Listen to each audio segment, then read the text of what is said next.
Hello there and welcome to Operation Feed the Nation, where we bring to you incredible stories of very hard-working farmers and all the land around us. Today we are live in the city of Abeokuta, surrounded by fields of crops that have thrived with the care of the Soilless Farming.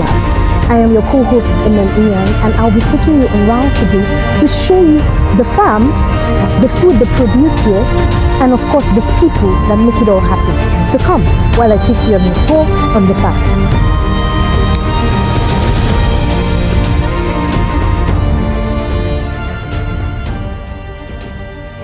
Hello, so we're still here on our show Operation Feed the Nation. So still on the Soilless farm, I am here with the agronomist, the head agronomist, and his deputy, Mr. Emmanuel. Yes. So please, can you tell us really what this is all about? So like I mentioned earlier, this is the nursery where we do the production for the farm. And if you would notice well enough, this set of crop are quite different from this, although they are the same tomatoes. So the date we planted this was on the 28th of January 2024, while this was on the 29th.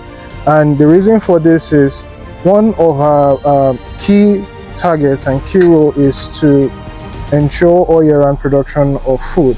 So you don't want to produce a glut on the farm, so you want to do scattered production. That is why we have this, and this. They are of different stages.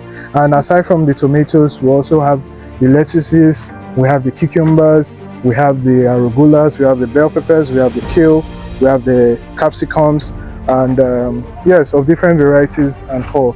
If you notice well enough, they are also well tagged and well labeled. In order so you don't mix up? Yes, you don't want to mix up your production, yes, because they are different varieties, yes, yeah, for easy identification. So I can see here that you had named them. We have here Concord, yes, we have here Christine. Yes. What is the purpose of naming, giving it different names? No, so these are the names that's from the company. So for Concord, that is the red lettuce. For Christine, that is the green lettuce. So we have the oak leaf lettuce, we have the leaf lettuce, we have the Lola Rosa, that is the Concord. Okay, so at what level do you transfer the vegetables from here to any other place? So once they are ready, and how do you know they are ready? Once their tree leaves are out. Now, an expert can take this and transplant because their tree leaves are out. Okay. But for a novice and for someone that is just coming into the space for the first time, you want to allow them mature a bit longer. Okay. So you are looking at 2 to 3 weeks. But these are not. This is just. This was planted. Was sold on the 5th of February, so it's not long. You can still take this and transplant as an expert. But if you are a newbie, you can take those. So we have different sets, like I said, on the farm. So we have those that were in cohort 1, cohort 2, cohort 3, cohort 4. So the cohort 1 are already experts in growing, so you can hand them this. Okay. While the cohort 4 are just coming into the production system, so they still need brushing up. So you have to wait for the lettuce to grow up to that height and width before giving them the seedlings. Okay, so lastly I want to ask, what are the challenges you face here? Because I know it's not all smooth. Probably it's the weather. What are those challenges you really face when trying to grow them? So challenges we face are not really peculiar challenges. They are challenges that are more or less global, or to some extent national. The climate change is a very big challenge. This heat is very unusual. Yeah, unusual for us, also unusual for the plants. So aside from that, pest pressure brought about by this climate change. So there are some pests that are newly introduced into the environment because of this climate change. Yeah. So you just have to go around it because everybody depends on you as the agronomist. So you have to go around it and figure things out. Another challenge would be, because it's a very large place, a large farm, water consumption is way high. Yes. So that's why I said it's not peculiar here. Southwestern states, Ogun State like ours, we have a lot of challenge when it comes to water. So those are the challenges we have. They're just challenges that every other farms do have.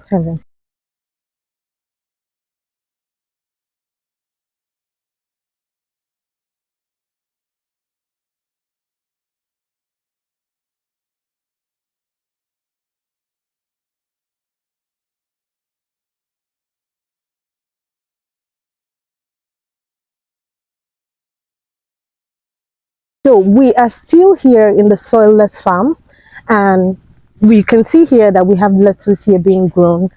I can see that this is totally different. This is a different form of farming. Can you talk a bit about this? In the other nursery, we saw that they were put in. Yes, so in the nursery, you, like we said, that's where you do most of the raising for the vegetable production you want on the farm. So when they are quite mature to be transplanted, this is where you bring them. And when they are grown, depending on, you mentioned something like Concord, Christine, which are the variety names. When they are a bit matured, you can fully differentiate them. I mean, from the customer point of view, if you notice, this is still lettuce. Yeah. That is also lettuce, but they are of different varieties. So the client that wants this might not want this. The client that wants this might not want that. And also, this system of farming is called a vertical system, and it allows the optimal use of space. So you do more here than planting on ordinary soil, because you have stacked them. Yeah. So you do more production per square meter on this vertical farm compared to when you are just farming on bed. You can also do this bed on a grow bed, but you have more yield like this, and money for your space like this compared to growing on bed. Okay, I mean, we're still talking about soilless farming. Yeah. What would you say is in here? Because, I mean, we say it's soilless. Yes. So what is here that we are using to plant? So like we said, soilless, most of the time we would assume no substrate at all, that is no solid. But what we have here is a soil, like no soil. So what we have here, we have the cocoa pits and the shaft of rice hull, and a bit of biochar. We have our own mix. So we mixed these three substrates together, and to give us the media for growing. So that's what we have here, cocoa pits majorly. So you can see, although it looks a bit like soy, but it does not stain. It is completely from coconut. So this is the shaft you get from coconut.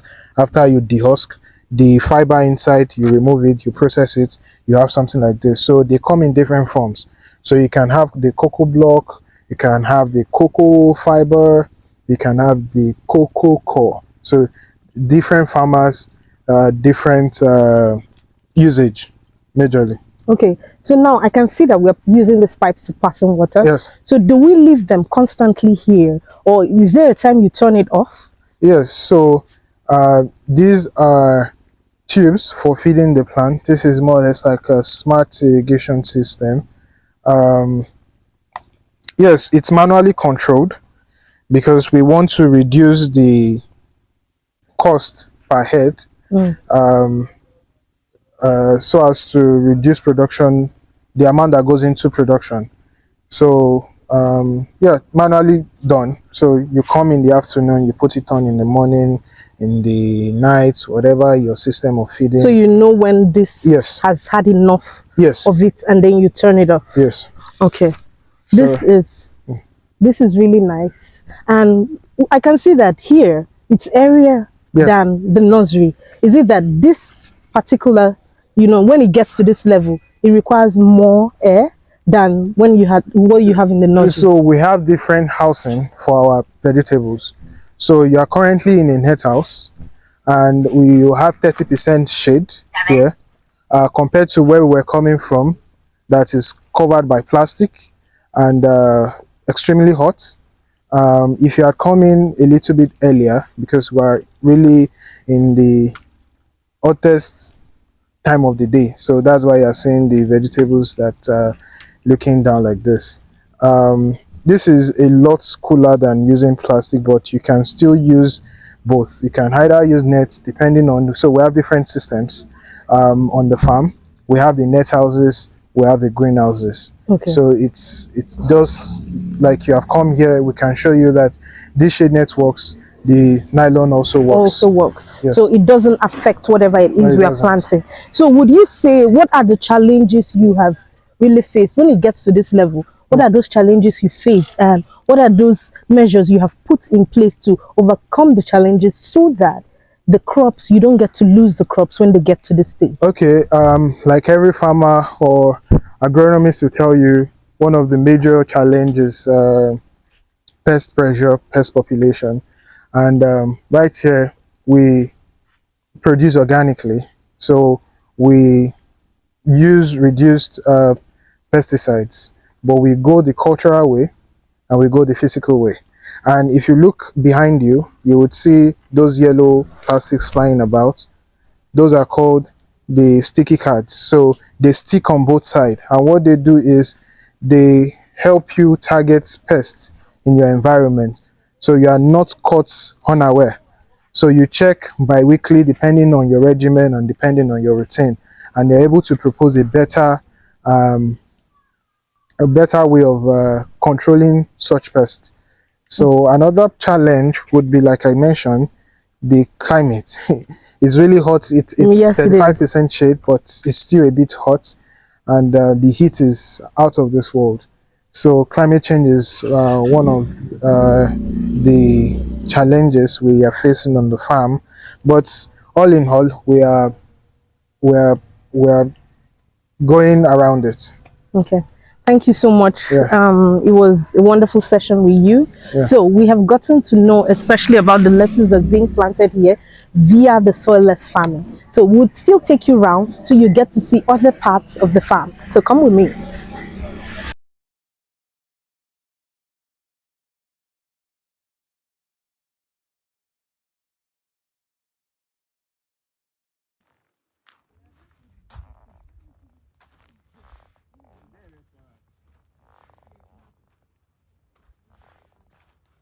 Hey, so we're still on our episode of soilless farming in Operation Feed the Nation. So here we are in the tomato sector of the farm. So we're going to let her tell us a little bit of what we're seeing around here. So, ma'am, please, can you tell us a bit about this farming? We're hearing soilless farming, soilless farming. So now, what exactly are you using to make sure that this plant, the seeds of, what's this, tomatoes? Yes, this is tomatoes. Yes. So this is rice husk. And at the point of transplanting, we had cocoa pit to heat. So your plant, the seedling will sit inside the cocoa pit. So this is the two substrates we mix together to cultivate these tomatoes. And this tomato is Jara, and is about 6 weeks after transplanting. They're about 6 weeks, and they started converting. They started flowering. So in 2 weeks time, we should be seeing fruit in this particular kit. Okay, so we have the kits that are smaller than this, yes, and the ones that have fully grown. Yes, we have some that have fruit already. Okay, so now at the point they now have fruits, what do you do next? So you can see that there are twines staked around it. Yeah. So we do not allow our plants to fall on the floor, to just lie on the floor. You have to stake them. This will ensure that you have more output at the end, yeah, when you're harvesting, so you have more output. And another thing, this particular variety, you don't prune it. It is Jara variety of Rizwan company. You don't prune. So there's some varieties that you have to prune. That is, you remove the upper leaf so that they will concentrate more of their energy into the fruit. But this particular variety, you are not to prune because it's easily prone to pests and diseases. So you have to pamper them and just do it right. I can see, but here, yes, it has tilted a little bit. So you hang it. When it tilts like that, Yes. you try to send it back on the rope. Okay, so how do you feed it? Because I think there should be water pipes around, Yes. where you can feed it. How do you feed it to make sure that it still stays healthy? So this system, we make use of the drip system. So this is the drip tape of 30 cm emitter. So the distance between one emitter to another one is 30 centimeter. But the spacing we use for this crop is 60 centimeter. That means if you plant here, you have to skip the next emitter to plant the next one. Okay. So that makes it 60 centimeter. So if you don't skip it, what happens? So the plants will be too Close to each other. They will not breathe. They will not be able to breathe well. Okay. And it will affect their production. Okay.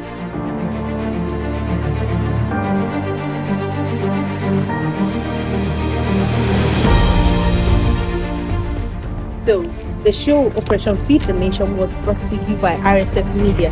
Don't forget that this program is to sensitize the public on the need to invest in agricultural practices. Now, it may be on a small scale business or it may be on a large scale. So, RSF Media has brought you this show. Same time next week. Thank you.